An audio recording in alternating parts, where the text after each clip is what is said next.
আসসালামু আলাইকুম। এটিএন বাংলার সংবাদে সবাইকে স্বাগত জানাচ্ছি ফাতিহা শাফি। শুরুতেই থাকছে সংবাদ শিরোনাম। বিএনপি জামায়াতের নাশকতার বিরুদ্ধে জনমত সৃষ্টিতে গণমাধ্যমকে দায়িত্বশীল ভূমিকা রাখার আহ্বান প্রধানমন্ত্রীর, সম্পাদকদের সাথে বৈঠক।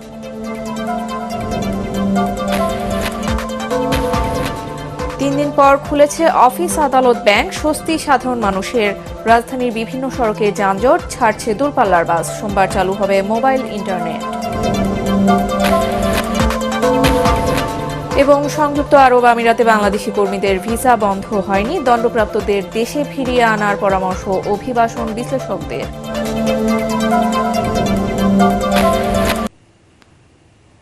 শুনছিলেন সংবাদ শিরোনাম, আর এবারে পুরো খবর। বিএনপি জামায়াতের নাশকতার বিরুদ্ধে জনমত সৃষ্টিতে গণমাধ্যমকে দায়িত্বশীল ভূমিকা রাখার আহ্বান জানিয়েছেন প্রধানমন্ত্রী শেখ হাসিনা। বিভিন্ন গণমাধ্যমের সম্পাদকদের সাথে মতবিনিময়কালে কোটা আন্দোলনকে কেন্দ্র করে সারা দেশে যে তাণ্ডব চালানো হয়েছে তার সংবাদ তুলে ধরার কথা বলেন তিনি। নিহতের ঘটনার আগেই যুক্তরাষ্ট্রের স্টেট ডিপার্টমেন্টকে লাশের তথ্য কে দিল সেই প্রশ্ন রাখেন প্রধানমন্ত্রী। বিস্তারিত মনিউর রহমানের রিপোর্টে। কোটা সংস্কারকে কেন্দ্র করে বর্তমান প্রেক্ষাপট নিয়ে বিকেলে প্রধানমন্ত্রী শেখ হাসিনার সাথে তার কার্যালয়ে মতবিনিময় করেন বিভিন্ন গণমাধ্যমের সম্পাদক, বার্তা প্রধান ও জ্যেষ্ঠ সাংবাদিকরা। এডিটর্স গিল্ডের উদ্যোগে মতবিনিময় সভায় গণমাধ্যমের কাছে থাকা নাশকতার তথ্য তুলে ধরা হয়। কোটা সংস্কারকে কেন্দ্র করে সহিংস পরিস্থিতি সৃষ্টির পেছনে অনেক বড় ষড়যন্ত্র ছিল বলে মন্তব্য করেন প্রধানমন্ত্রী। সারা দেশ থেকে জামাত শিবির কর্মীরা ঢাকায় আসে বলে জানান তিনি। সেই সাথে সক্রিয় ছিল ছাত্র দলের ক্যাডাররা। কারণ যতগুলি ঘটনা ঘটছে এরাও কিন্তু সম্পৃক্ত। তখনও কোনো লাশ পড়ে নাই, কিন্তু স্টেট ডিপার্টমেন্টের বক্তব্য এসে গেল যে দুটি লাশ পড়েছে। লাশের খবর তাদের কে দিল? তাহলে লাশ ফেলার নির্দেশটা কে দিয়েছিল? এই সহিংসতার মধ্য দিয়ে জনগণেরই ক্ষতি হয়েছে উল্লেখ করে জঙ্গি সন্ত্রাসের বিরুদ্ধে দেশবাসীকে রুখে দাঁড়ানোর আহ্বান জানান প্রধানমন্ত্রী। গণমানুষের আর্থসামাজিক উন্নতির জন্য, তাদের আয় বৃদ্ধি, তাদের চলাচল সুন্দর, তাদের জীবন মান উন্নত করবার জন্য যতগুলি স্থাপনা তৈরি করেছে সবগুলিতেই তারা আঘাত করেছে, সবগুলি তারা ভেঙে দিয়েছে। তাহলে ক্ষতিটা কার? নিশ্চয়ই জনগণের। এখানে তো জনগণকেই রুখে দাঁড়াতে হবে। এই সন্ত্রাসের বিরুদ্ধে, জঙ্গিবাদের বিরুদ্ধে জনগণকেই সোচ্চার হতে হবে, কারণ এরা তো কোনোদিনই কোনো দেশে তো ভালো কিছু করতে পারেনি। ডিজিটাল বাংলাদেশের সুফল কুফল দুটোই দেশের জনগণ পেয়েছে বলে মন্তব্য করেন প্রধানমন্ত্রী শেখ হাসিনা। জনমত সৃষ্টিতে বহির্বিশ্বে অসত্য সংবাদ প্রচার বন্ধ ও সত্য প্রকাশে গণমাধ্যমগুলোকে দায়িত্বশীল ভূমিকা রাখার আহ্বান জানান তিনি। আপনাদের কাছে যার যতটুকু তথ্য দিয়ে এটা আপনাদেরকে ব্যাপকভাবে প্রচার করতে হবে, জনমত সৃষ্টি করতে হবে।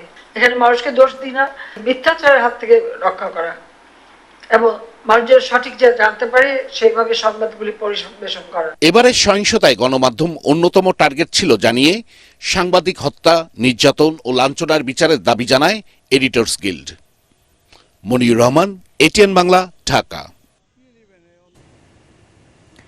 কয়েকদিনের স্থবিরতা কাটিয়ে লেনদেন শুরু হয়েছে ব্যাংক, বিমা ও শেয়ার বাজারে। পুরোদমে চালু হয়েছে পোশাক কারখানাও।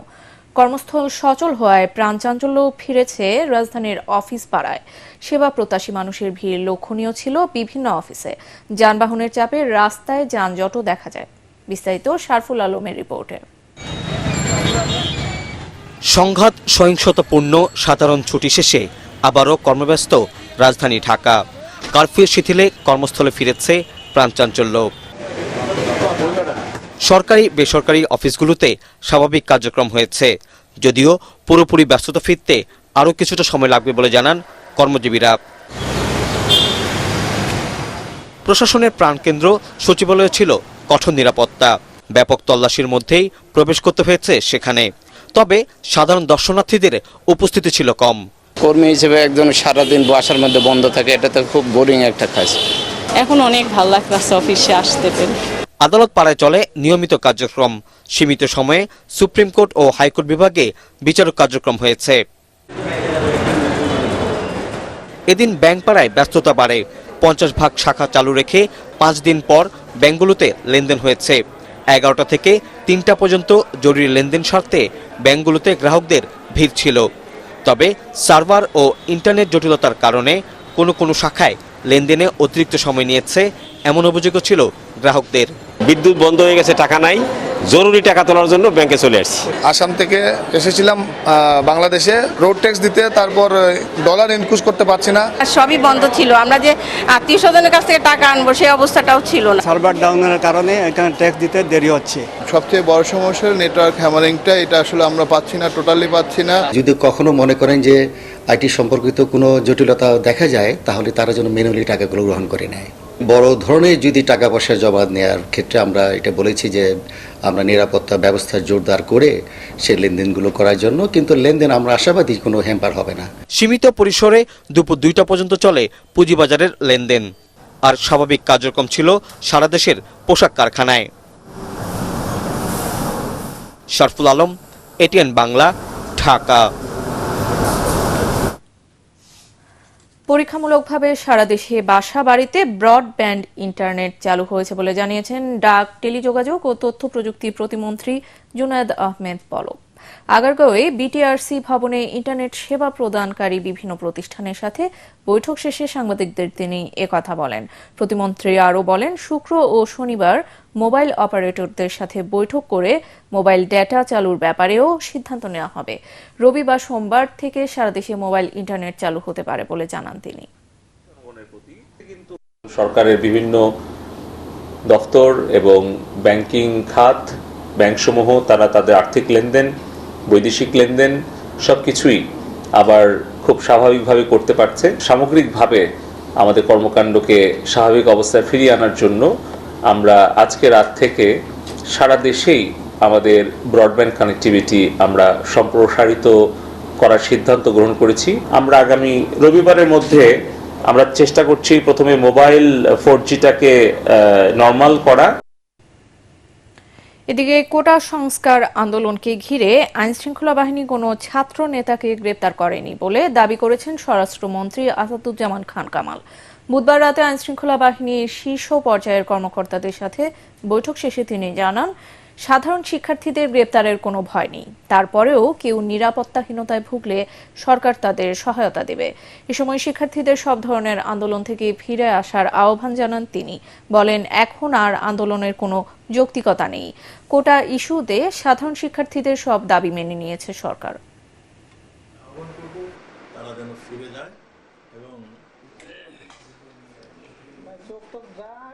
আইন শৃঙ্খলা বাহিনী কাউকে অ্যারেস্ট করেনি, ছাত্র নেতাদের কাউকে অ্যারেস্ট করেনি, বরং তারাই বিভিন্ন জায়গায় লুকিয়ে রয়েছে এবং তারা যে নানান ডাইমেনশনাল আতঙ্ক রয়েছে এটা তারা নিজেরাই বলছে। কিন্তু আইন শৃঙ্খলা বাহিনী, সরকার তাদেরকে সবসময় বলে আসছে, তাদের সবসময় অনুরোধ করছে, তোমরা তোমাদের দাবি দাওয়া মেনে নেওয়া হয়েছে, তোমরা এখন উইথড্র করো।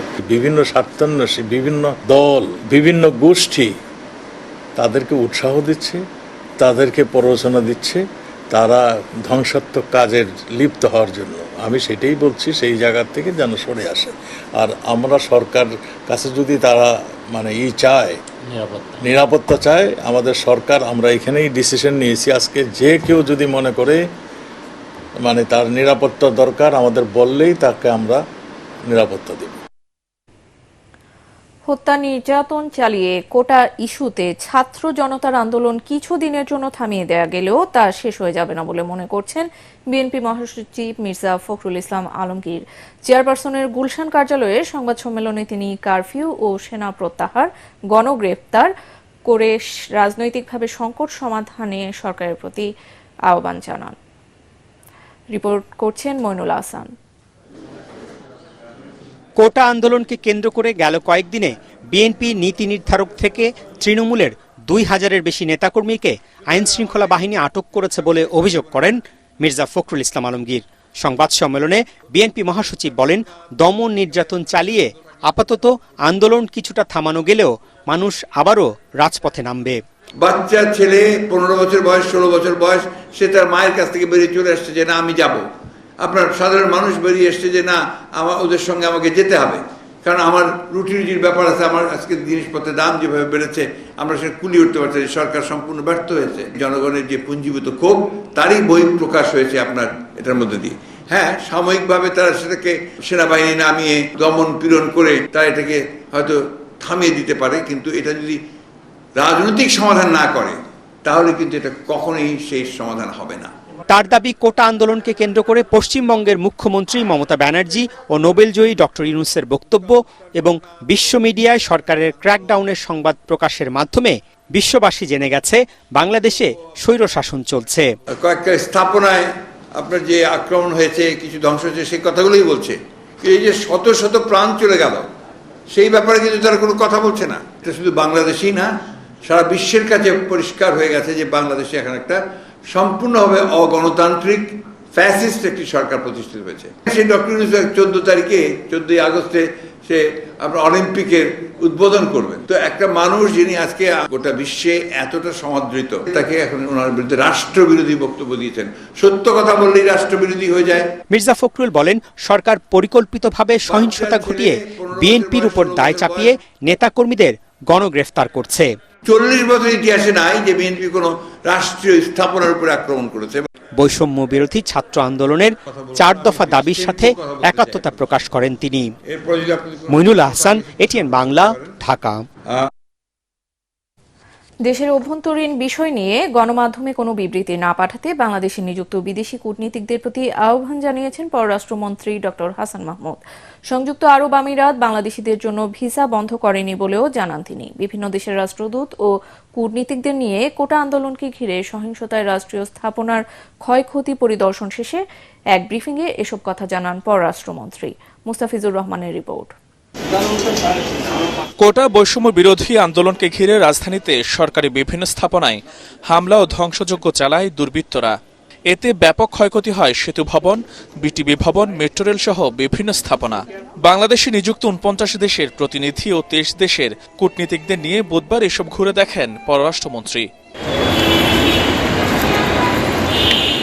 পরিদর্শন শেষে রাষ্ট্রীয় অতিথি ভবন পদ্মায় এক ব্রিফিংয়ে তিনি জানান, নাশকতার ভয়াবহতা দেখে বিস্মিত হয়েছেন কূটনীতিকরাও। বিদেশি কূটনীতিকরা যাওয়ার পর তারা অনেকেই বলছে দিস ইজ শেম।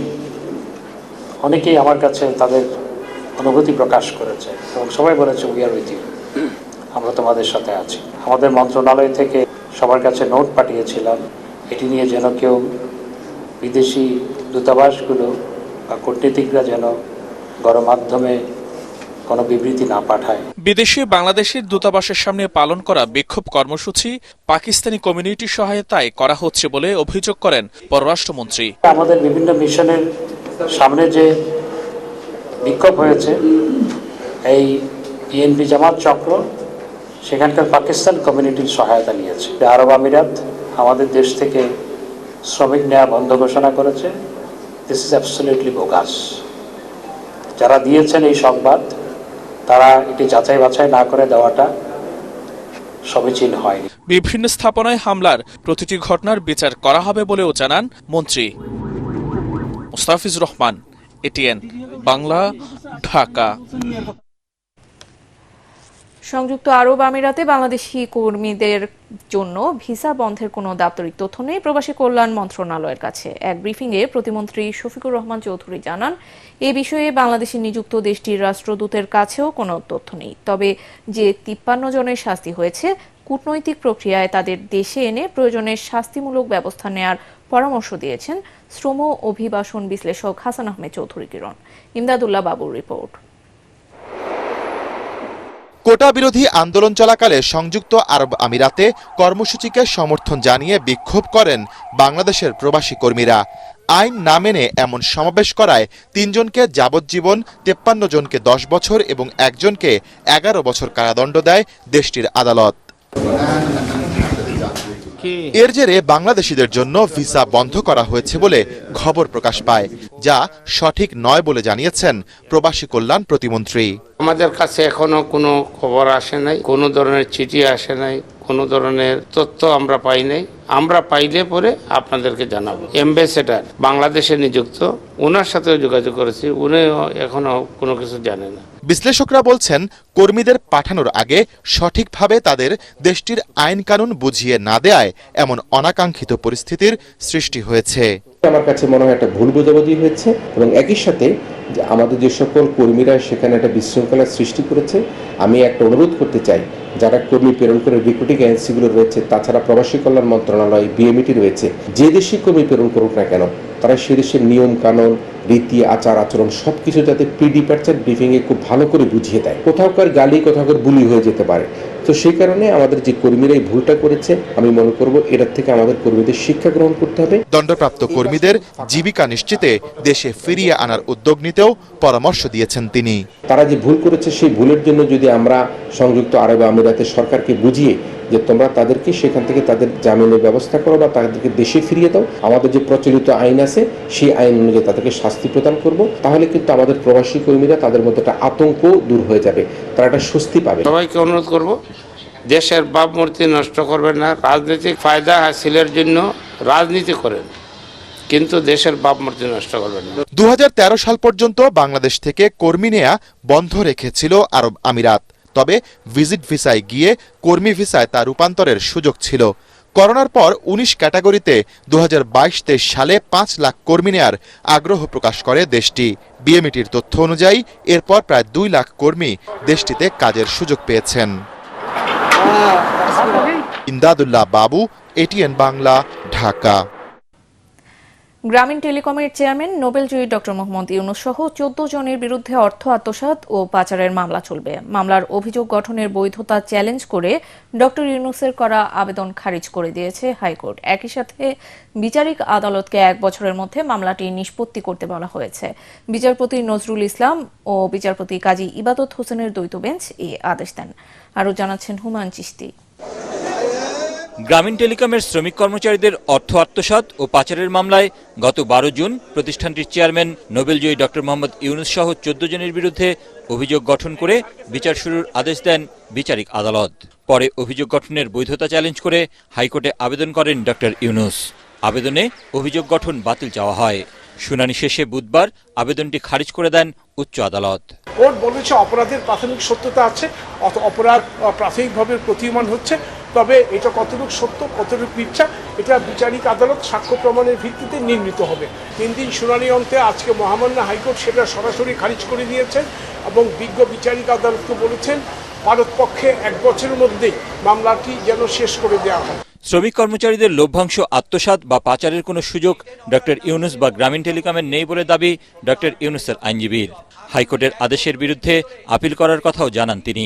গ্রামীণ টেলিকমের চেয়ারম্যান বোর্ডের সিদ্ধান্ত অনুযায়ী তারা শ্রমিকদের টাকা শ্রমিকদের অ্যাকাউন্টে, তাদের সেটেলমেন্ট অ্যাকাউন্টে দিয়ে দিয়েছে। ওই টাকাতে হাত দেওয়ার ক্ষমতা ডক্টর ইউনূস বা গ্রামীণ টেলিকমের নাই, কারণ ওই টাকা হয়ে গেছে একটি ভিন্ন অ্যাকাউন্ট। আবার 26 কোটি টাকা যে লয়ারের ফি এবং ওইটাও দেওয়া হচ্ছে ওই সেটেলমেন্ট অ্যাকাউন্ট থেকে। সুতরাং এইখানে তো ওনার বিরুদ্ধে আত্মসাতের অভিযোগ আসে না। আমরা সুপ্রিম কোর্টে এইখানে আমরা আপিলে যাব। গ্রামীণ টেলিকমের শ্রমিক কর্মচারীদের লভ্যাংশের প্রায় 25 কোটি টাকা আত্মসাৎ ও পাচারের অভিযোগে গত বছরের 30 মে মামলা করে দুদক। চলতি বছরের 2রা এপ্রিল চার্জশিট গ্রহণ করেন ঢাকা মহানগর সিনিয়র স্পেশাল জজ আদালত। হুমায়ুন চিশতি, এটিএন বাংলা, ঢাকা। পার্টিক্স খেলার খবর।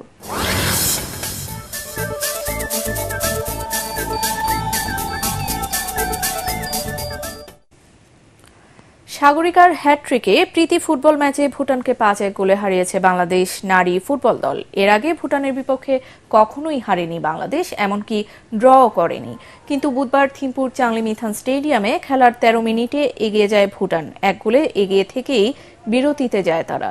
দ্বিতীয়ার্ধে বদলি খেলোয়াড় সাগরিকার হ্যাটট্রিকে ভুটানের বিপক্ষে বড় জয় পায় বাংলাদেশ নারী ফুটবল দল। অন্য গোল দুটি করেন সাবিনা খাতুন ও ঋতুপর্ণা। আগামী শনিবার দ্বিতীয় ও শেষ প্রীতি ম্যাচে মুখোমুখি হবে এই দুই দল। গ্রুপের শেষ ম্যাচে মালয়েশিয়াকে 114 রানের বিশাল ব্যবধানে হারিয়ে নারী এশিয়া কাপ T20 ক্রিকেটে সেমিফাইনালে পৌঁছেছে বাংলাদেশ। শ্রীলঙ্কার ডাম্বুলায় 192 রানের টার্গেটে নেমে টাইগ্রিসদের বোলিংয়ে 8 উইকেটে মাত্র 77 রান সংগ্রহ করে মালয়েশিয়া। এর আগে টস জিতে প্রথমে ব্যাটিং করে মুর্শিদা খাতুন ও অধিনায়ক নিগার সুলতানার 50-তে 2 উইকেটে 191 রানের পাহাড় গড়ে বাংলাদেশ। টি-20 ক্রিকেটে জ্যোতিদের এটি দ্বিতীয় সর্বোচ্চ স্কোর। 59 বলে 80 রান করেন মুর্শিদা আর 37 বলে 62 রানে অপরাজিত থাকেন নিগার সুলতানা জ্যোতি। সংবাদ শেষ করছি, তার আগে শিরোনামগুলো আরো একবার। বিএনপি জামায়াতের নাশকতার বিরুদ্ধে জনমত সৃষ্টিতে গণমাধ্যমকে দায়িত্বশীল ভূমিকা রাখার আহ্বান, প্রধানমন্ত্রীর সম্পাদকদের সাথে বৈঠক।